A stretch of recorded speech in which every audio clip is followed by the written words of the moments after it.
बोलिए गोविंद भगवान की जय। प्रीतम छब नैनन बसी,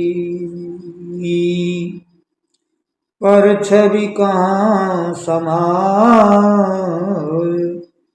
भरी सराय रहीम लख, पटक आप फिर जाए।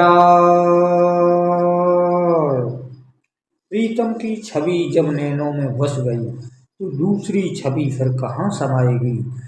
सराय भरी देखकर रहीमदास कहते हैं, पतित राहगीर अपने आप वापस हो जाएगा, इसमें कोई संशय नहीं है। आप ब्रह्मा जी की भक्ति करें, शिव जी की भक्ति करें, अन्य किसी देवता की भक्ति करें, यह भी ठीक है, अच्छा है, पर जब तक फाइनल न हो जाए, आप कोई कार्य कर रहे हों, वह यदि फाइनल हो गया तो श्रेष्ठ। यहाँ फेल होने की शंका है, क्योंकि तमाम ब्रह्मा जी के वरदानी फेल हो गए, राक्षस हो गए। तमाम शंकर जी के वरदानी फेल हो गए, राक्षस हो गए। पर भगवान विष्णु का भक्त फेल नहीं होता। यदि आपने भगवान विष्णु की भक्ति कर ली तो फाइनल हो गए, क्योंकि भगवान विष्णु की भक्ति तभी की जा सकती है जब आप बिल्कुल कंप्लीट फाइनल है, योग्य है, तभी प्राप्त होते हैं भगवान विष्णु, तभी वरदान देते हैं, तभी दर्शन देते हैं, तभी वह अपना भक्त मानते हैं जो बिल्कुल काबिल हो जाता है। क्योंकि कहा गया है, निर्मल मन जन सोई मोहि पावा, अब मोह कपट छल चंद्र न भावा। थोड़ी सी भी कमी है तब तक पास नहीं होता। जाकर दुष्ट हृदय जस हुई, और मेरे सन्मुख आए कि सोई। जाके अंदर तनक सी भी दुष्टता है जिसके हृदय में, वो मेरे सन्मुख नहीं आ सकता। इसलिए फाइनल भक्ति तभी होती है, फाइनल भक्त तभी होता है जब वह भगवान विष्णु का भक्त।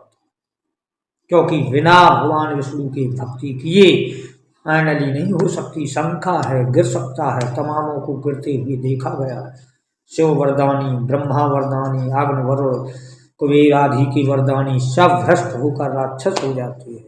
पर भगवान विष्णु का भक्त फाइनल पास होकर फिर भ्रष्ट नहीं होता, नहीं होता, नहीं होता।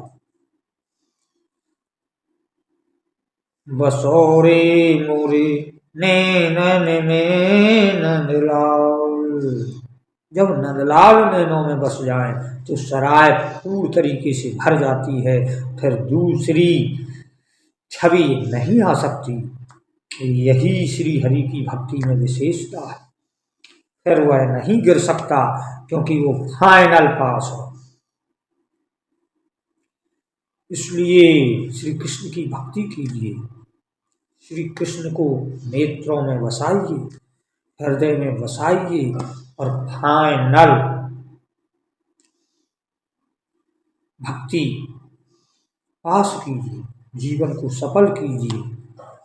क्योंकि वहाँ कपट छल छंद नहीं चलता, वहाँ कमी नहीं चलती। जब वास्तविकता ही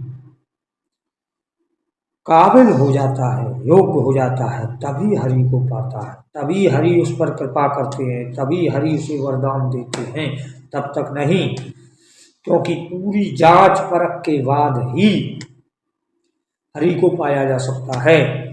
शिव ब्रह्मा सनकादिक आदि देवताओं को पाना तो सरल भी है, क्योंकि यहाँ पूर्णता जांच नहीं होती। ये तो साधारण पढ़ाई है, और ये फाइनल पढ़ाई है। फाइनल जैसे बीए भी पढ़ाई है, अच्छी बात है, पर बीए फाइनल, फाइनल मानी कंप्लीट। तो ठीक है शिव की भक्ति करना, ठीक है ब्रह्मा की भक्ति करना, पर फाइनल है श्री हरि की भक्ति करना। इसलिए गोविंद गाइए, श्री कृष्ण गाइए, जिससे भक्ति फाइनल हो सके, जिससे यह जीवन फाइनल हो सके।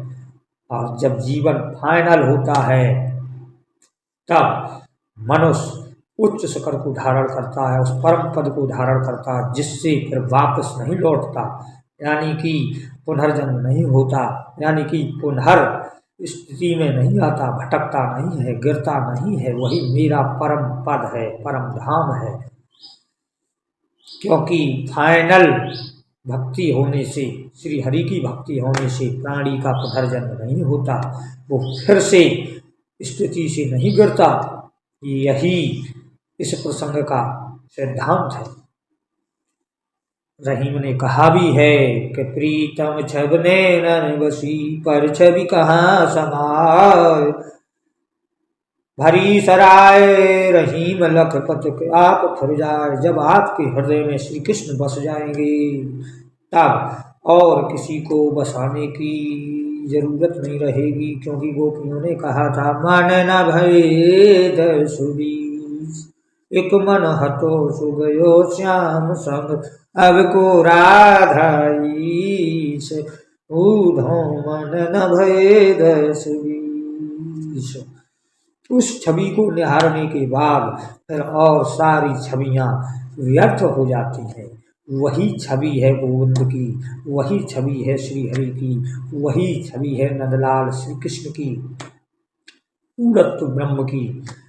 क्योंकि जितने श्रेष्ठ नाम हैं वे सब गोविंद को ही समर्पण है संसार में। श्याम सुंदर, मुकुंद, माधव, गोविंद, केशव, कुंज बिहारी, नटवर, नागर, सारे जो विशेष नाम हैं वे सब श्री कृष्ण को ही अर्पण है।